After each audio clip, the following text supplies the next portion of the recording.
There's something uniquely terrifying about driving at night. The way headlights carve through darkness, revealing only fragments of the world ahead. The isolation of an empty highway. The vulnerability of being enclosed in a metal box, hurtling through the unknown. Tonight, I'm sharing 3 disturbing accounts from people who experience things on night drives that they can never explain. Things that make them question what else shares the road with us after dark. These stories come from real people who have reached out to share their experiences. Names have been changed to protect their privacy, but the events themselves remain exactly as they were told to me. Before we begin, if you're a fan of true horror and unexplained encounters, make sure to subscribe to Dark Whispers and hit that notification bell. We bring you the most unsettling real stories every week. Trust me, you don't want to miss what's coming. Now turn down your lights and let's begin. Story 1. The Hitchhiker on Route 32. My name is Michael, and what happened to me 3 years ago on Route 32 in rural Ohio still keeps me from driving alone at night. I've told this story to maybe 5 people total, and each time I see that look in their eyes. The one that says they want to believe I'm lying, but they can see that I'm not. It was late October, around 11:30 at night. I was driving home from my girlfriend's place in Columbus, headed back to my apartment in a smaller town about 90 miles east. I'd made this drive dozens of times, usually leaving earlier in the evening, but that night we'd lost track of time watching movies. I wasn't worried though. Route 32 was familiar, mostly empty at that hour, and I had a full tank of gas. The highway cut through dense forest for long stretches, with the occasional gas station or small town breaking up the monotony of trees. About 40 minutes into my drive, I was in one of those deep forest sections. No street lights, no houses, just my headlights and the broken center line pulling me forward. That's when I saw her. She was standing on the shoulder of the road, maybe 50 yards ahead, caught in the edge of my high beams. A woman in what looked like a light-colored dress, her arm extended in the universal gesture of hitchhiking. My first instinct was to slow down and check if she needed help. It's what anyone would do, right? But something stopped me. As I got closer, details became clearer. Her dress was old-fashioned, like something from the 1940s or 50s. Her hair was dark and hung past her shoulders. But it was her posture that struck me as wrong. She was completely still. Not shifting her weight, not looking around, not reacting to my approaching car at all. Just frozen there with her thumb out. I slowed to about 30 miles per hour as I passed her, and that's when I made the mistake of looking directly at her face. Her eyes locked onto mine through the passenger window. They were completely black. Not just dark brown or shadowed by the night. What? Empty. Like looking into 2 holes that went nowhere. Her expression didn't change. No smile, no plea for help, nothing. Just those impossible eyes tracking my car as I passed. I felt my stomach drop. Every instinct screamed at me to accelerate, to get away from whatever that was. I pressed the gas pedal down and watched my speedometer climb past 60, then 70. I kept checking my rearview mirror, expecting to see her standing there in the red glow of my taillights, getting smaller in the distance. She wasn't there. The road behind me was empty. I told myself I'd imagined her eyes, that it was just the darkness playing tricks, that my mind had filled in details that weren't there. I was gripping the steering wheel so hard my knuckles were white, but I was trying to rationalize what I'd seen. Then I saw her again. Same spot, same position, same hitchhiking pose. But I'd been driving at 70 miles per hour for at least 2 minutes. There was no way the same woman could be ahead of me again in the exact same place unless I didn't slow down this time. I kept my speed and my eyes forward, refusing to look as I passed her. But in my peripheral vision, I saw her head turn to follow my car. Smooth and mechanical, like a security camera tracking movement. My heart was hammering in my chest. I fumbled for my phone, thinking I'd call 911, report a person in distress, let someone else deal with this. But I had no signal. Not even a single bar. The 3rd time I saw her, I screamed. Same impossible appearance ahead of me. Same roadside spot, even though I'd been driving continuously at high speed. But this time she was closer to the road. Standing just inches from the white line, her arms still extended. I was doing almost 80 now, and as I approached her, she took a step toward my car. I swerved into the left lane, my tires squealing, and I swear to God as I passed her, she smiled. A wide, terrible smile that showed too many teeth. And then she was gone in my side mirror, and I was alone on the highway again. I didn't slow down for the next 30 miles. My phone signal returned after about 10 minutes, and I immediately called my girlfriend. I was crying, I'm not ashamed to admit it. I was completely terrified. She stayed on the phone with me until I got home, and I didn't tell her what happened. I just said I'd had a close call with a deer and needed to hear her voice. The next day, I tried to find information about Route 32. I searched for accidents, ghost stories, anything that might explain what I'd seen. I found dozens of reports. Dozens. All describing the same woman in the same area of highway. Some accounts going back 40 years. The details were always similar. A woman in an old dress, hitchhiking late at night, appearing multiple times in the same stretch of road despite the impossibility of it. Several people described her eyes as completely black. One account from 1987 mentioned that a driver who stopped to help her was found the next morning, still in his car on the shoulder. He was unresponsive, catatonic, and had to be institutionalized. He never spoke again. I found 3 other accounts of drivers seeing her smile just as I had. All 3 said the same thing: too many teeth. I don't drive Route 32 at night anymore. I take the longer route home, even though it adds 40 minutes to my trip. My girlfriend moved in with me 6 months ago, so I don't have to make that drive as often anyway. We've talked about leaving Ohio entirely, because here's the thing that really terrifies me. 2 months ago, I was driving home from work on a completely different highway, State Route 50, about 60 miles south of where I'd had my encounter. It was early evening, still some light in the sky. I saw her again. Same dress, same posture, same location on the shoulder. But this time, when our eyes met, she lowered her thumb and pointed directly at me. Then she mouthed 2 words. I'm certain of what she said, even though I couldn't hear her through my closed window and over the sound of my engine. Next time. I reported it to the police, gave them a full statement about all my encounters. The officer who took my report was sympathetic but skeptical, until I finished describing her. Then his expression changed. He left the room and came back with an older officer, a sergeant who'd been with the department for 30 years. The sergeant asked me to describe her again. When I finished, he was quiet for a long moment. Then he said, "Son, I've taken 7 reports matching that description in my career. The first was in 1994. Every person who reported seeing her 3 or more times is dead." He pulled up files on his computer and showed me. 6 people, all killed in single-car accidents on various highways around southeastern Ohio. The crashes were always at night, always on empty roads, and according to the reports, always showed evidence of the driver swerving violently for no apparent reason. No animals, no debris, nothing in the road. Just them and whatever they were trying to avoid. I was the 7th person to report 3 encounters. The sergeant told me to be careful, to avoid driving at night if possible, and to call him immediately if I saw her again. He gave me his personal cell number. That was 2 months ago. I've been careful, so careful. I don't drive at night unless absolutely necessary. I've stopped drinking entirely, even socially, just in case I ever need to leave somewhere after dark. I've become hypervigilant about checking my surroundings. Last week I was getting gas at a station in town. It was 8 o'clock, not fully dark yet, but the sun had set. I was standing at the pump, watching the numbers roll up on the display when I felt it. That sensation of being watched. I turned around slowly, already knowing what I would see. She was standing at the edge of the parking lot, half hidden behind the air pump station. Partially obscured by shadow, but I could see her dress, her hair, and worst of all, her eyes. Those empty, black eyes locked onto mine. She raised her hand and pointed at me again. Then she held up 4 fingers. For encounters now. I fumbled the gas nozzle back into the pump, didn't even wait for my receipt, and got in my car. My hands were shaking so badly I could barely get the key in the ignition. When I looked back, she was gone. I called the sergeant immediately. He asked me to come to the station. When I got there, he looked older than I remembered, tired. He made me coffee and we sat in a conference room while I told him about the gas station. 4 times, he said quietly. The most anyone has survived is 5 sightings. A truck driver in 2003. He saw her 5 times over the course of a month, then moved to Oregon. Never came back to Ohio. He's the only one who made it past 4. He opened a file folder and slid an old photograph across the table. It was black and white, dated 1952. It showed a young woman smiling at the camera. She was wearing a dress identical to the one I'd seen. Her name was beneath the photo, Sarah Milhouse, age 22. She was murdered in 1953, the sergeant said. Hitchhiking along Route 32 trying to get home from a dance. 3 men picked her up. They assaulted her and left her body in the forest.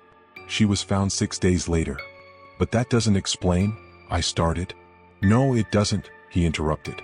It doesn't explain why she's been seen for 70 years. It doesn't explain how she appears in multiple locations simultaneously. It doesn't explain what happens to the people who see her repeatedly. I've tried to connect the dots, find some pattern. The only thing I know for certain is that she's looking for something. And when she finds it, she doesn't let go. He told me to document everything. Write down every sighting, every detail I could remember. And if I saw her a fifth time, to call him immediately, no matter what time it was. That conversation was 6 days ago. I haven't seen her again yet. I'm terrified every time I get in my car. Every shadow on the roadside makes my heart race. Every pedestrian in the distance makes me grip the wheel tighter. I'm sharing this story because I need people to know. If you're driving through southeastern Ohio, especially on routes 32, 50, or 33, and you see a woman hitchhiking late at night in an old-fashioned dress, do not stop. Do not make eye contact. Do not acknowledge her in any way. And if you see her more than once, leave. Leave the state if you can. Because I'm starting to understand something the sergeant didn't want to say out loud. Sarah Milhouse isn't trying to get home. She's collecting something. Payment, revenge, or something else entirely, I don't know. What I do know is that I've seen her 4 times, and if the pattern holds, I have one more encounter before something terrible happens. I'm writing this down, getting it documented, just in case I don't get the chance to warn people later. If you hear about a single car accident in southeastern Ohio in the coming weeks, a driver who swerved for no reason and didn't survive, you'll know it was me. And you'll know she finally got what she was looking for. I just pray that the 5th time is the last time. For everyone's sake. Story 2, The Thing in the Backseat. This account comes from Jessica, a traveling nurse from Arizona. She contacted me 6 months ago with a story that she'd never fully told anyone before. After you hear it, you'll understand why. In the summer of 2019, I accepted a 13-week contract at a hospital in Flagstaff, Arizona. The pay was excellent, and I needed a change of scenery from Phoenix, where I'd been working for 3 years. The hospital arranged temporary housing for me, a small furnished apartment on the edge of town. The job was night shift, 11 p.m. to 7 a.m., which suited me fine. I'd always been a night owl. My commute was about 25 minutes down a winding mountain road, mostly forest on either side, very little traffic at those hours. Peaceful usually. I'd been working there for about 6 weeks when it happened. It was a Thursday night, technically early Friday morning around 3 a.m. I'd left the hospital for my lunch break, planning to grab food from the 24-hour diner a few miles away. My car at the time was a 2015 Honda Civic. Nothing fancy but reliable.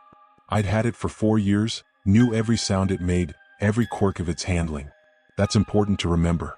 I was about halfway to the diner, driving through a particularly isolated stretch of road when I heard it. A sound from my backseat. A soft sound like fabric rustling. Like someone shifting their weight. I glanced in my rearview mirror. The back seat was empty, illuminated by the occasional street light we passed. Just my gym bag and an empty water bottle rolling around. I turned my attention back to the road, telling myself it was just my bag settling. Then I heard it again. More deliberate this time. The unmistakable sound of someone moving. My blood went cold. I jerked the rearview mirror down to get a better look at the back seat. Still empty. Nothing there. My gym bag hadn't moved. The water bottle was still rolling in the same spot. But I knew what I'd heard. I checked my mirrors, found a wide spot in the road, and pulled over. I turned on the interior lights, twisted around in my seat, and examined the entire back seat. Nothing. I even got out and opened the rear doors, checked under the seats, looked in the footwells. The car was empty except for my belongings. I stood there on the shoulder of the road, feeling foolish. I'd been working long hours, was probably just tired and jumpy. I got back in, turned off the interior lights, and continued to the diner. I ordered my usual, a turkey club and fries, and sat in a booth by the window where I could see my car in the parking lot. The diner was nearly empty. Just me, an elderly man at the counter, and a waitress who looked as tired as I felt. I ate quickly, checking my phone between bites, trying not to think about the sounds I'd heard. When I went to pay, the waitress, an older woman named Diane according to her name tag, gave me a strange look. "You okay, honey?" she asked. "You look pale." "Just tired," I said, forcing a smile. "Night shift, you know." She nodded but didn't look convinced. "Be careful driving. There's been some weird stuff happening on these roads lately. A woman came in last week, totally shaken up. Said she saw something following her car. I wanted to ask more, but something stopped me. Instead, I thanked her, left a good tip, and headed back to my car. The drive back to the hospital was uneventful at first. I had the radio on, some late-night talk show, just background noise to fill the silence. I was trying to focus on the road, on getting back to finish my shift. Then the radio cut out. Not static, not a loss of signal. Complete silence, like someone had pressed mute. I glanced at the display, still showing the station but no sound. I reached to change channels, and that's when I heard it again. Breathing. Slow, deliberate breathing coming from directly behind me. I froze, my hand halfway to the radio dial. The breathing continued, steady and unmistakable. In through the nose, out through the mouth. The kind of breathing you hear when someone's standing right behind you. My eyes went to the rearview mirror. I could see the back seat in the dim light from the dashboard. Empty. Nothing there. But the breathing continued. Who's there? I managed to say, my voice shaking. The breathing stopped. The silence that followed was somehow worse.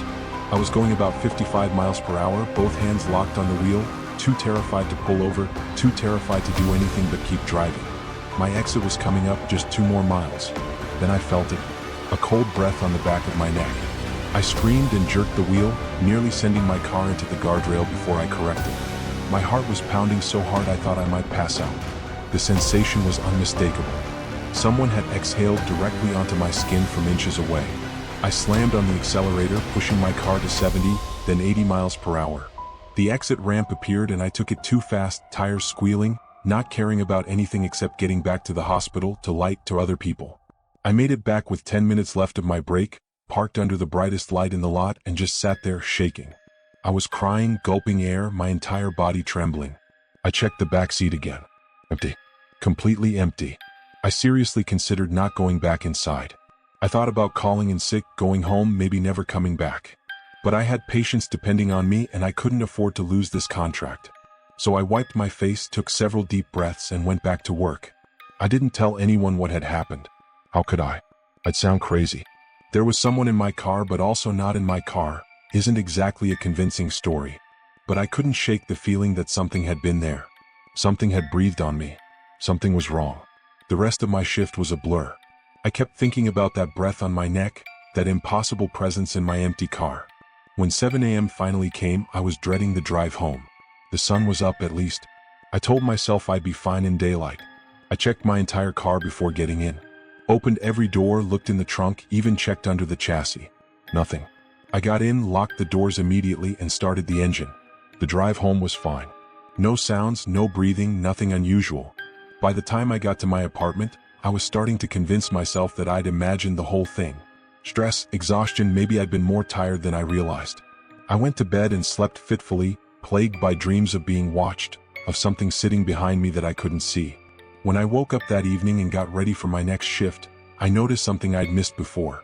On the back of my driver's seat, at about head height, there was a handprint. Not a palm print or smudge from where I might have touched it. A complete handprint, all 5 fingers clearly visible, pressed into the fabric. But it was wrong. The fingers were too long, the palm too narrow. And it was cold to the touch, like the fabric had been refrigerated. I took pictures of it on my phone, then spent 20 minutes trying to wipe it away. It wouldn't come off. The more I rubbed at it, the more defined it became, like the fabric was stained from the inside out. I called the police. An officer came to my apartment, looked at the handprint, looked at me like I was wasting his time.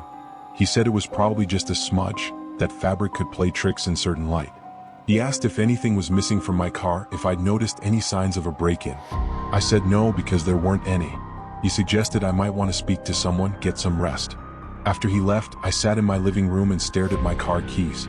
I had to go to work. I couldn't afford not to, but I was terrified of getting in that car. I decided to sage it. I'm not normally into that kind of thing, but I was desperate. I went to a local shop that sold crystals and incense, told the woman working there that I needed to cleanse my car of negative energy. She didn't ask questions, just gave me a bundle of white sage and instructions on how to use it. I felt ridiculous, walking around my car in the apartment parking lot, waving smoke into every corner. But I did it anyway. Then I left all the doors open for an hour, airing it out. When it was time to leave for work, I checked the backseat one final time. The handprint was still there, but it seemed fainter. Maybe the sage had worked, or maybe I just wanted to believe it had. I got in, locked the doors, and started driving. The first half of my commute was fine. Normal. I was starting to relax, even turned on the radio and sang along to a few songs. Maybe that police officer had been right. Maybe I had just been overtired and paranoid. Then, at exactly the same spot where I'd heard the breathing the night before, my radio cut out again. This time, I heard something different. A voice. low and raspy, speaking in a language I didn't recognize. It sounded ancient, wrong, like words that shouldn't be spoken out loud.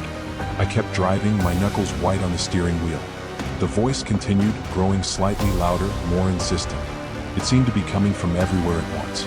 Not just the back seat, but all around me. Then it switched to English. "Pull over," it said. I ignored it, pressing harder on the gas pedal. "Pull over," it repeated, more forceful this time. "No," I said out loud, my voice shaking but defiant. "Get out of my car." There was a moment of silence. Then I heard something that made my blood freeze. Laughter. Low, terrible laughter that seemed to vibrate through the entire car. The temperature plummeted. I could see my breath misting in front of my face. The windshield started to fog up from the inside. I turned the defrost on full blast, but it made no difference. Through the fogged windshield, I could barely see the road. I slowed down, leaning forward, trying to see through the rapidly spreading frost. That's when I noticed something in the fog on the windshield. Words were forming. Written from inside the car, in the condensation. Letter by letter, they appeared. "Watch me." I didn't want to look in the rearview mirror. Every instinct told me not to. But I couldn't help it. My eyes betrayed me, flicking up to the mirror. Something was sitting in my back seat. I say something because I still can't fully describe what I saw. It had a vaguely human shape, but wrong. Too tall to be sitting normally, hunched over so its head wouldn't hit the roof. Its limbs were too long, folded at impossible angles. Where its face should have been, there was just darkness. Not shadow, but an absence of light, like looking into a void. I screamed and lost control of the car. We went off the road, bumping over the shoulder before I managed to slam on the brakes. The car skidded to a stop, facing the wrong direction. I threw open my door and fell out, scrambling away from the vehicle on my hands and knees. When I finally looked back, my car was empty. The interior lights were on from the open door, showing every inch of the back seat. Nothing there. But on the window, written in the fog from the inside, were more words. "I'm always here." A truck driver found me about 10 minutes later, sitting on the guardrail, still shaking.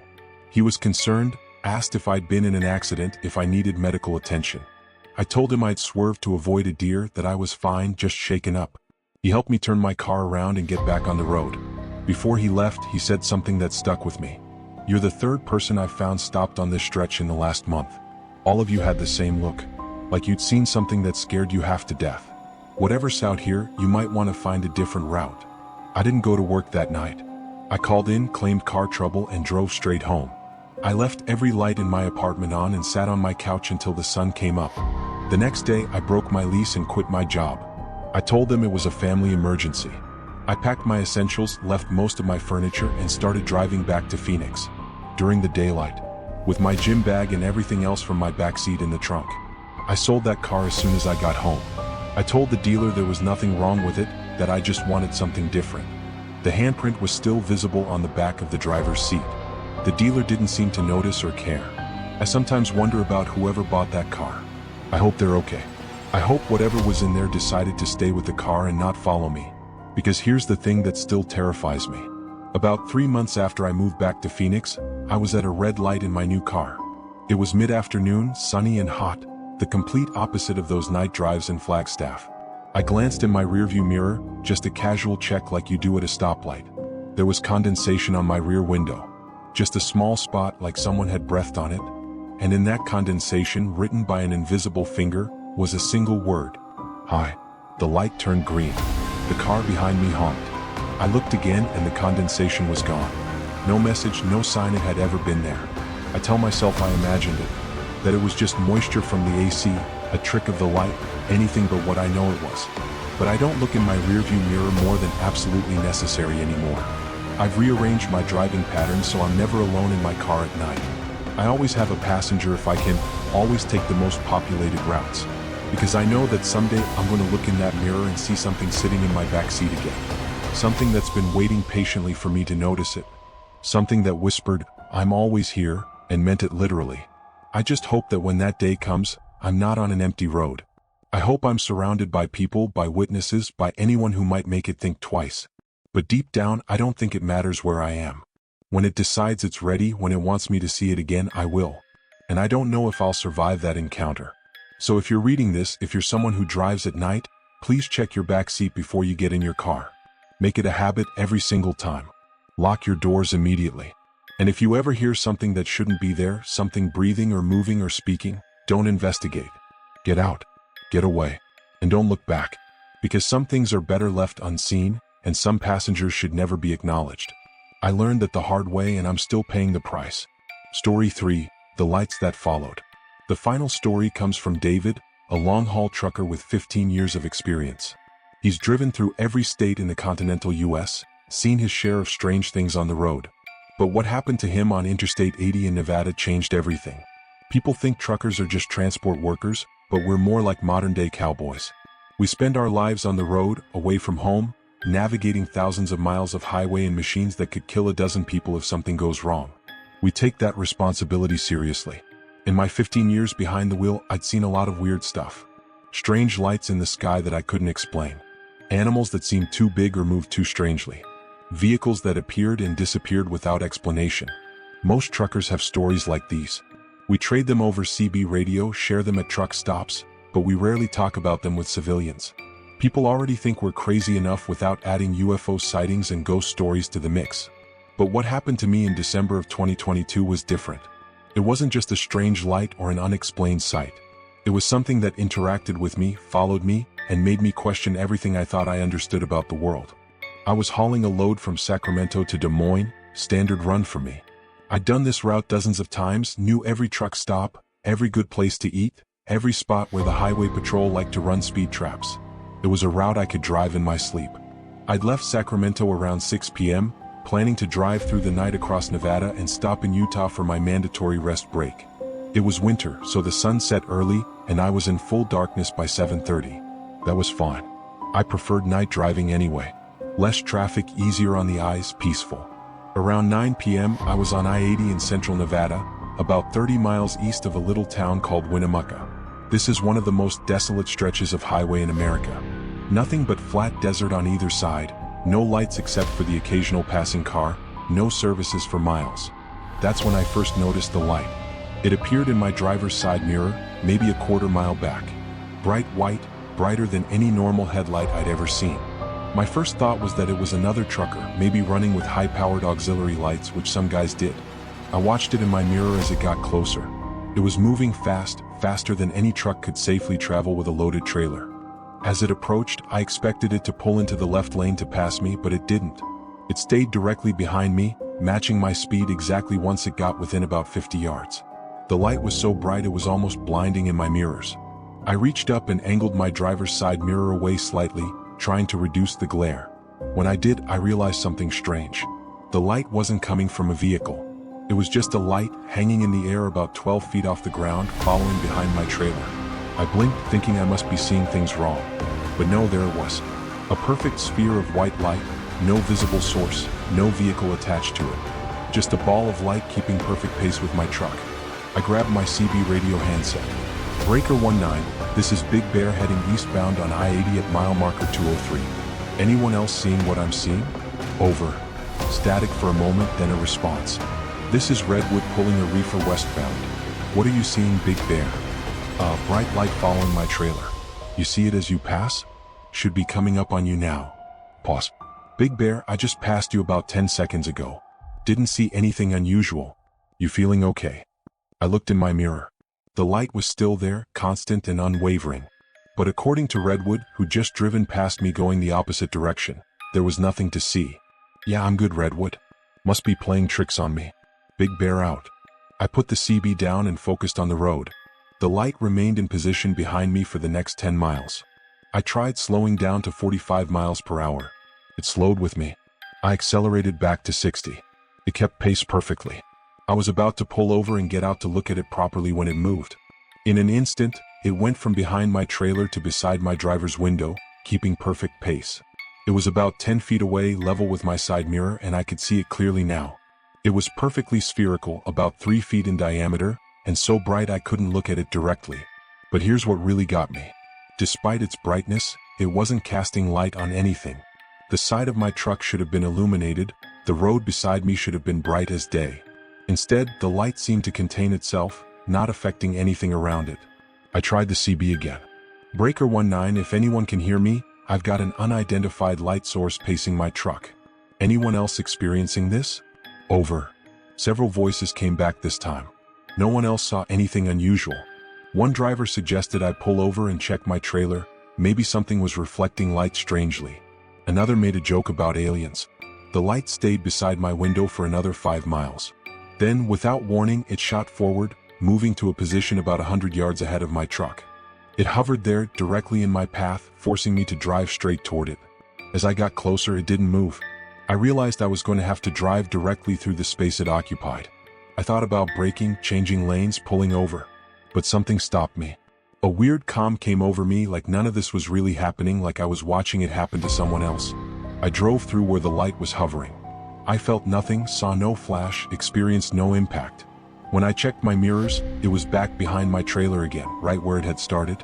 This pattern continued for the next 40 miles. The light would follow, then move to the side, then shoot ahead, then return to following. It was like it was studying my truck from different angles, examining us. I called it into highway patrol. The dispatcher was professional but skeptical. She asked if I'd been drinking, how many hours I'd been driving, whether I was on any medication. I understood her reaction, I really did.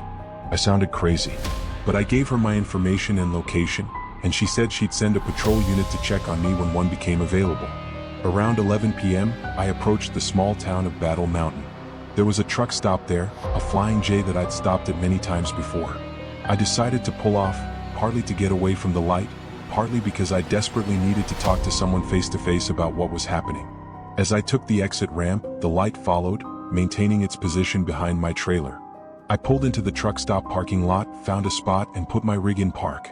Through my mirrors, I watched the light hover behind my trailer for a moment.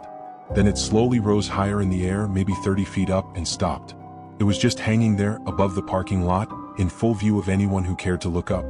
I climbed down from my cab and immediately approached another trucker who was doing a walk-around inspection of his vehicle. He was older, maybe in his 60s, wearing a worn baseball cap. "Excuse me," I said, trying to keep my voice steady. "Do you see that light up there?" I pointed directly at it.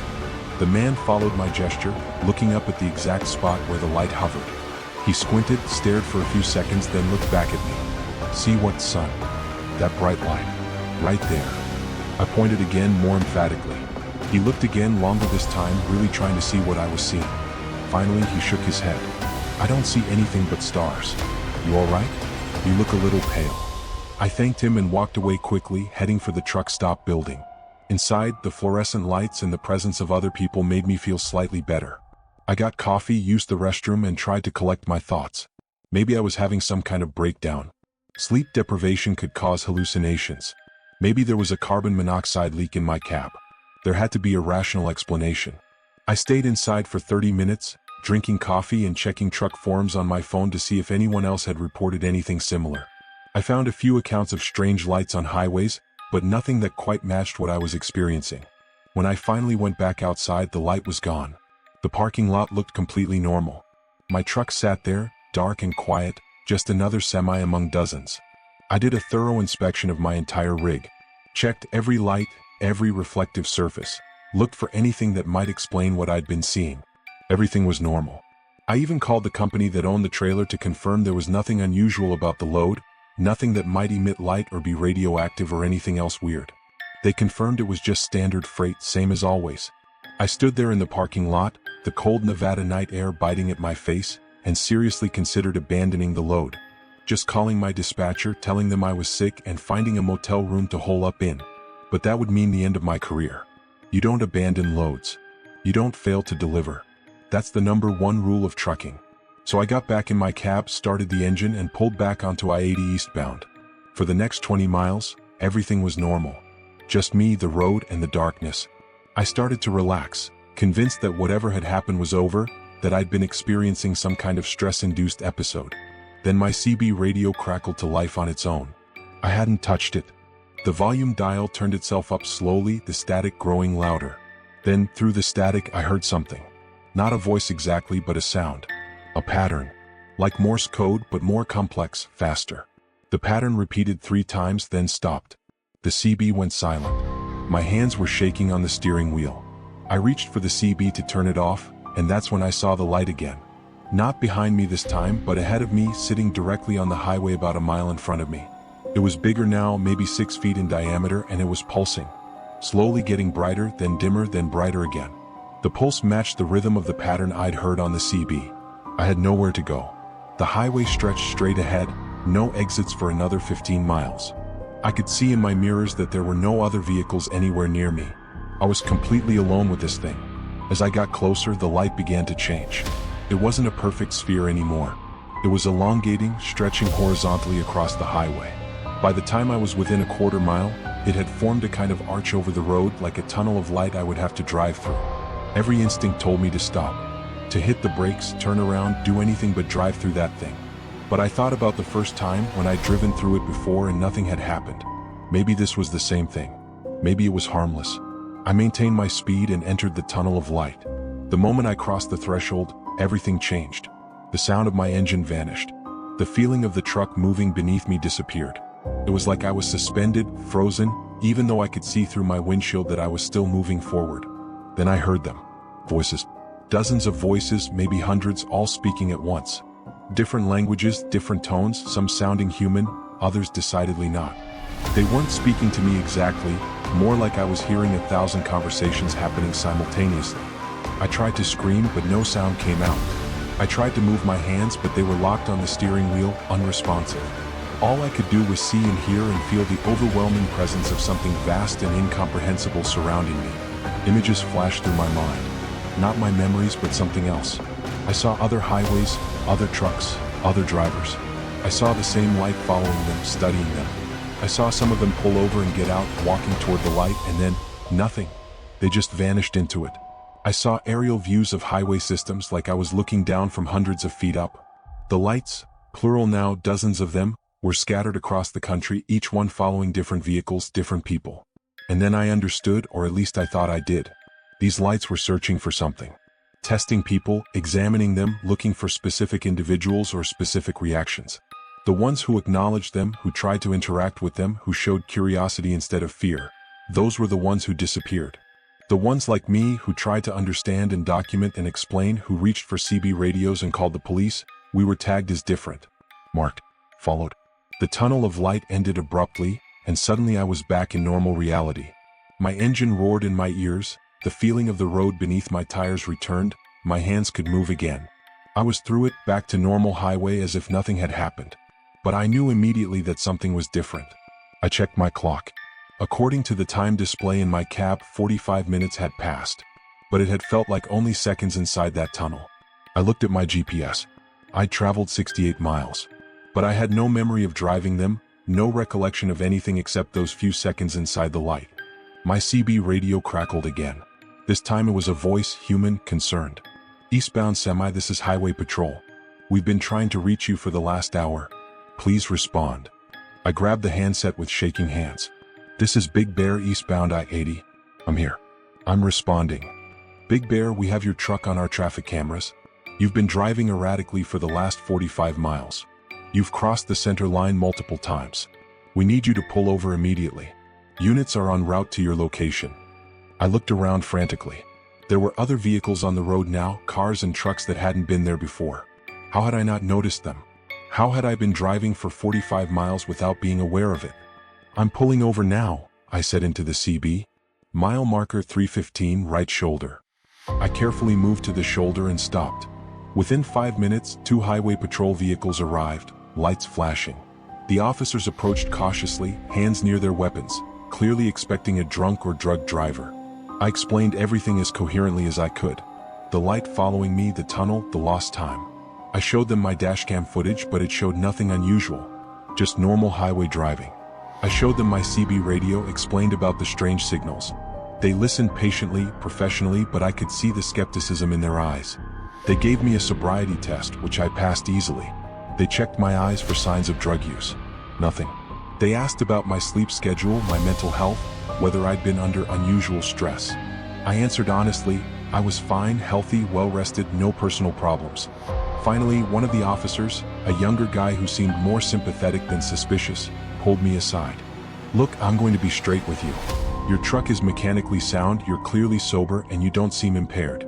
But you drove 68 miles with no memory of it. That's dangerous. You could have killed someone. I know, I said. I can't explain it. Something happened. Something I don't understand. He looked at me for a long moment. There's a hospital in Elko about 40 miles from here. I strongly suggest you go there, get checked out. Make sure you're okay. And I think you should call your company, let them know what's going on. You shouldn't be driving right now. I agreed. They gave me a police escort to Elko, which was surreal, driving my big rig with 2 patrol cars flanking me. At the hospital, they ran every test they could think of. CT scan, blood work, toxicology, everything. All normal. The doctor said I was in perfect health. I called my dispatcher, explained that I'd had a medical episode and needed to be relieved from the load. They weren't happy, but they arranged for another driver to meet me and take over. I booked a motel room and tried to sleep. I couldn't. Every time I closed my eyes, I saw that tunnel of light, heard those voices. I kept checking the window, expecting to see the light hovering outside, waiting for me. Around dawn, I finally dozed off. I slept for 12 hours straight, no dreams that I could remember. When I woke up, it was evening again and I had to make a decision. Did I quit trucking entirely? Did I try to go back to work and pretend this never happened? Did I try to investigate further, figure out what those lights really were? I chose to go back to work, but I changed my routes. I stopped taking long-haul jobs that required extensive night driving. I stuck to regional work, shorter trips, mostly during daylight hours. My income took a hit, but my peace of mind improved. For 6 months, everything was fine. No strange lights, no lost time, no weird experiences. I started to think that maybe it had been a one-time thing, that whatever those lights were, they'd moved on to other people, other highways. Then, 3 weeks ago, I was making a short run from Reno to Sacramento. Daytime, beautiful weather, a route I'd driven 100 times. I was feeling good, confident, almost back to my old self. I was about 20 miles outside of Sacramento when I noticed something in my side mirror. At first, I thought it was a reflection, a glint of sunlight off something. But as I watched, it solidified into a familiar shape. A sphere of light keeping pace with my truck. In broad daylight, clear as day, there it was. Smaller than before, maybe 2 feet in diameter, but unmistakably the same thing. Following me again. I pulled over immediately, got out of my truck, and stared directly at it. "What do you want?" I shouted. "Why are you following me?" The light hovered about 30 feet away, perfectly still. Then it began to move toward me, slowly, deliberately. As it approached, I felt that same strange calm washing over me, the feeling that none of this mattered, that I should just accept it. But I didn't. I ran back to my truck, climbed in, and drove away as fast as safely possible. The light followed for about 5 miles, then suddenly shot straight up into the sky and disappeared. I completed that delivery, but I knew it was my last one. I can't do this anymore. I can't spend my life wondering when that light is going to appear again, wondering what it wants, wondering if next time I'll experience more lost time or something worse. I've given my notice to my company. I'm selling my personal truck. I'm done with the road. But here's what terrifies me more than anything else. 2 days ago, I was at the grocery store just doing normal errands, trying to adjust to the idea of a non-driving life. I was in the produce section when I felt that familiar sensation, that feeling of being watched. I looked around and saw it through the store's front windows. A small sphere of light hovering in the parking lot. Waiting. It's not about the truck. It's not about the highway. It's about me. Whatever these lights are, whatever they want, they've decided I'm, what? A person of interest? A candidate for something? I don't know. I've started researching similar experiences online, and I've found dozens of accounts. Hundreds maybe. People all over the world reporting lights that follow them, that seem intelligent, purposeful. Most of them are dismissed as hoaxes or misidentifications or mental illness. But I know what I saw. I know what I experienced. And I know that it's not over. Last night I couldn't sleep. I stood at my window looking out at the street and I saw it again. The light hovering at the end of my block. Just sitting there watching my apartment. I don't know what to do anymore. I don't know how to make it stop. I don't know what it wants from me. All I know is that somewhere out there, on highways across America and maybe across the world, these lights are following people. Watching them. Studying them. Taking some of them. And once they've chosen you, once they've marked you as interesting, I don't think they ever let go. I'm sharing this story because I need people to know. If you're driving at night and you see a light that doesn't behave like normal headlights, that seems to move with intention, that follows you even when you change speed or direction, don't stop. Don't try to interact with it. Don't acknowledge it if you can help it. Just drive. Get to somewhere populated, somewhere with lots of people and lights and witnesses. Maybe that will make them lose interest. Maybe that will make them move on to someone else. I say maybe because I don't know for sure. I don't know the rules of whatever game they're playing. What I do know is that I'm being watched right now. As I type this, I can see the light through my window, patient and eternal, waiting for whatever comes next.